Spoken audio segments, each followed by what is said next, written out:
I woke up that morning feeling a mix of excitement and nervousness.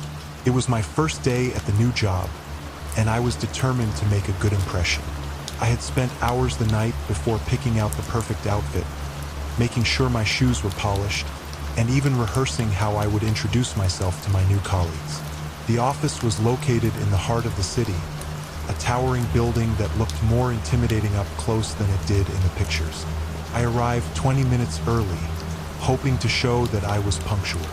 The receptionist, a young woman with a kind smile, directed me to the elevator and told me to go to the 15th floor, where the Human Resources office was located. The elevator ride was smooth, but my heart was racing. When the doors opened, I was greeted by a quiet, almost eerie silence. The floor was deserted, except for a few cubicles with personal items scattered around.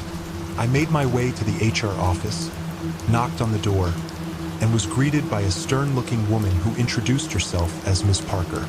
She barely smiled as she handed me a stack of papers to fill out and directed me to a small room down the hall. The room was cold, with harsh fluorescent lights that buzzed faintly. I sat down at the table and started filling out the paperwork, but I couldn't shake the feeling that something was off. The silence on the floor was unnerving, and the ticking of the clock on the wall only made me more anxious. About 10 minutes in, the door opened, and a man walked in. He was tall, with a sharp suit and a stern expression that matched Miss Parker's. He introduced himself as Mr. Davis, the head of my department. Without much small talk, he handed me a thick manual and told me to read through it. "This is your guide to everything you need to know," he said in a monotone voice before leaving the room. I started reading the manual, but it was dense and filled with jargon that made my head spin. I struggled to concentrate, my eyes glazing over as I tried to make sense of the text. Just as I was beginning to get a headache, the door opened again. This time, a different man entered. He was shorter, with a disheveled appearance and a tired look in his eyes. "Hey, you're the new guy, right?" he asked, his voice barely above a whisper. I nodded. "I'm James," he said, extending a hand. His grip was weak, and his palm was clammy. "They threw you into the deep end, huh?" "Yeah," I replied, trying to sound confident. "But I'm ready for it." James gave a weak smile. "Good luck," he said, before leaving the room as quickly as he had entered. The rest of the morning was a blur of paperwork, manual reading, and awkward introductions. By lunchtime, I was feeling completely drained. I decided to take a walk outside to clear my head.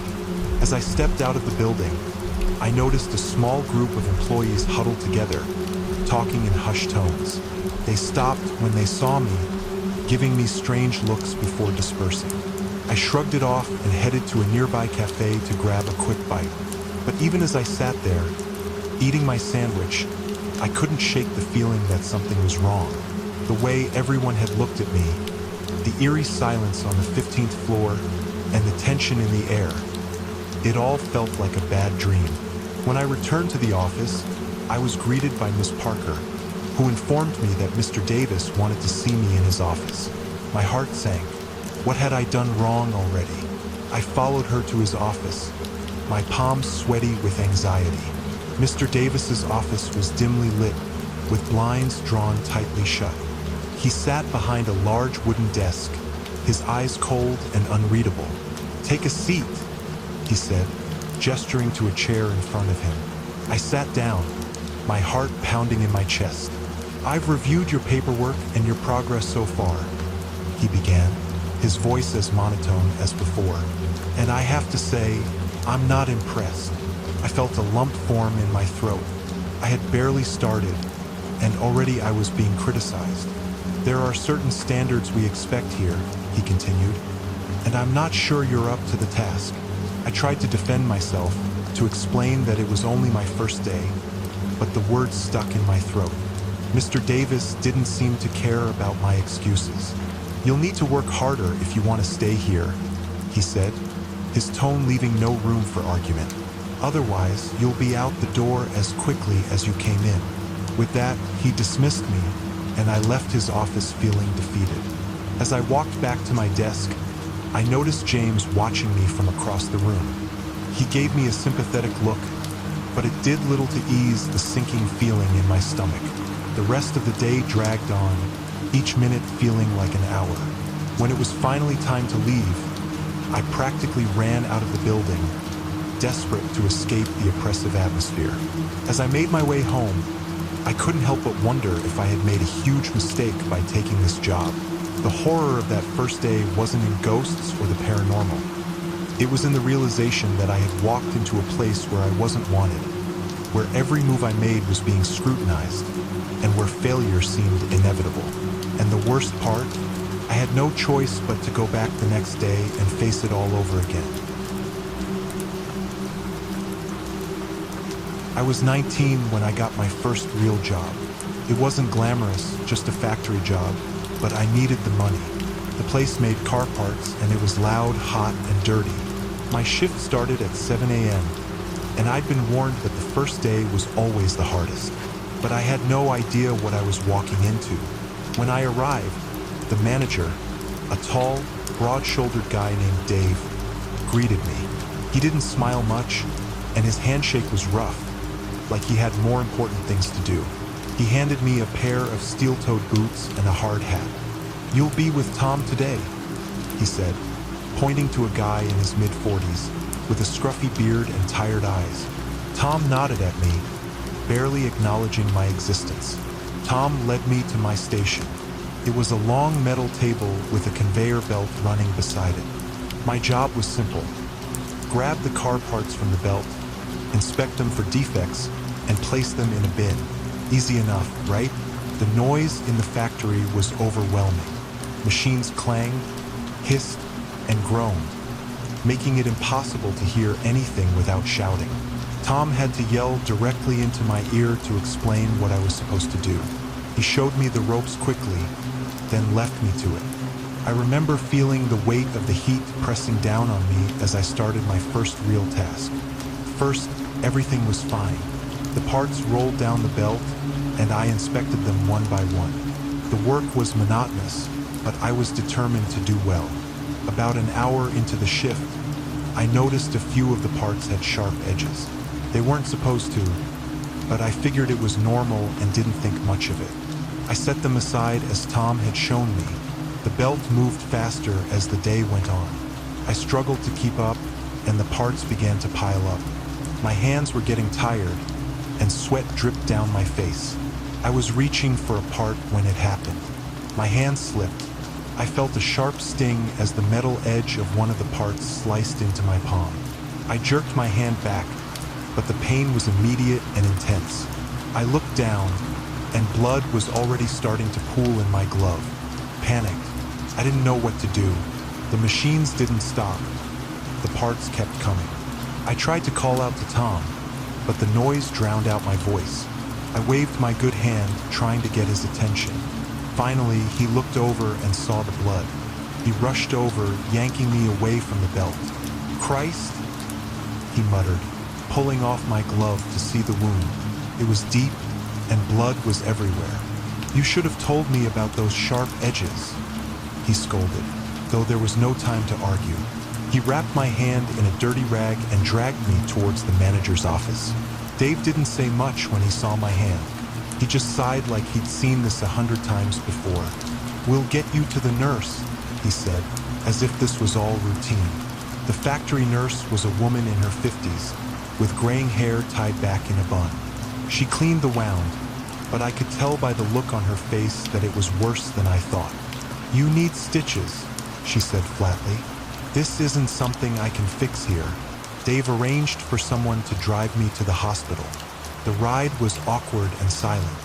The guy driving, a coworker whose name I didn't even know, seemed annoyed that he had to take time out of his day for this. I stared at my hand, the rag now soaked through with blood, and tried not to think about how much it hurt. At the hospital, they stitched me up. The doctor said I was lucky the cut wasn't deeper. I'd still have to take time off work, though, at least a week to heal. As I sat there, bandaged and exhausted, I couldn't help but feel like a complete failure. By the time I got back to the factory, my shift was long over. Dave gave me a stern look and told me to be more careful next time. He didn't offer much sympathy, just told me to come back when my hand was healed. I nodded, too ashamed to say much. I walked out of the factory that day with a throbbing hand and a heavy heart. It was supposed to be a simple job, something to get me started, but it turned out to be much more than I bargained for. I didn't know if I wanted to go back, but I didn't have much choice. That first day on the job was a wake-up call. It wasn't just about earning a paycheck. It was about surviving. It was my first day on the job at Redford Manufacturing. I just graduated from college, and this was my first real job. The company was in a rundown industrial area, surrounded by rusted fences and crumbling buildings. I should have known something was off, but I was too eager to start working. I arrived 15 minutes early, hoping to make a good impression. The lobby was dimly lit and smelled like old coffee and damp carpet. The receptionist, a bored-looking woman in her 50s, barely looked up as I walked in. "Name?" she asked in a flat tone. "Sam," I replied. "Sam Harrison." She gave me a half-hearted nod and handed me a visitor's badge without any further instructions. I was about to ask where to go when a man in a worn-out suit appeared. He had deep bags under his eyes and an unshaven face that spoke of too many sleepless nights. "You must be the new hire," he grumbled. "Follow me." His name was Mr. Reynolds, my new boss. He led me through a maze of narrow hallways and up a creaking staircase to a small office on the 3rd floor. The entire place had a strange, suffocating atmosphere, like something heavy was pressing down on the air. The office was bare, with a single window that let in very little light. The desk looked like it hadn't been cleaned in years, with dust and paper scattered everywhere. Mr. Reynolds didn't seem to notice. "Here's your desk," he said, pointing to an old metal table in the corner. "You'll be working on reports. I expect them done by the end of the day." He handed me a thick stack of papers and left without another word. I sat down, trying to figure out what exactly I was supposed to do. The instructions were vague, and the handwriting was almost illegible. I tried to ask for help, but when I peeked out of the office, the hallway was empty. It was like everyone had vanished. For hours, I struggled to make sense of the documents. The clock on the wall ticked slowly, each minute dragging on like an eternity. As lunchtime approached, I realized I hadn't seen a single other person. No one had come by to introduce themselves, and there was no sign of any co-workers. My stomach growled, so I decided to find the cafeteria. I wandered the hallways, but every door I tried was locked. The only sounds were my footsteps echoing on the cold, hard floor. After what felt like an hour, I found a small break room with a vending machine. The machine was nearly empty, with only a few stale snacks left. I grabbed a bag of chips and sat down, feeling more alone than ever. When I returned to my desk, there was a note on top of the stack of papers. It was written in the same messy handwriting as the reports. "Finish these by 5 p.m. or else." I felt a chill run down my spine. Something about the note was unsettling, but I couldn't put my finger on it. I tried to shake it off and focused on the work, but my mind kept wandering. Why was the office so empty? Why did Mr. Reynolds seem so exhausted, like he hadn't slept in days? The hours dragged on, and I couldn't concentrate. The pressure of the deadline weighed on me, and the lack of human contact made me feel like I was losing my mind. By the time 5 p.m. rolled around, I still wasn't finished. I decided to stay late and try to complete the reports, hoping it would help me avoid any trouble. As the sun began to set, the building grew colder. The shadows lengthened, and the silence became unbearable. I was alone, completely and utterly alone. Around 7 p.m., I heard a noise from down the hall. It was faint at first, but it grew louder. A slow, deliberate thud, like footsteps. My heart raced as I listened. The sound got closer and closer until it stopped right outside my office door. I held my breath, waiting for something to happen. The door creaked open, but no one was there. I jumped up and ran out into the hallway, but it was empty. The only thing left was an envelope on the floor, addressed to me. My hands shook as I opened it. Inside was a single piece of paper with 2 words scrawled across it: "Get out." I didn't need to be told twice. I grabbed my things and bolted for the exit. As I ran down the stairs, I heard the footsteps again, faster this time, chasing me. I burst through the front door and didn't stop until I reached my car. I never went back to Redford Manufacturing. The next day, I called and quit over the phone. I didn't even bother to pick up my last paycheck. The thought of that empty office, those mysterious notes, and those eerie footsteps still haunts me. To this day, I wonder what would have happened if I hadn't left when I did. But one thing's for sure, I'm glad I didn't stick around to find out.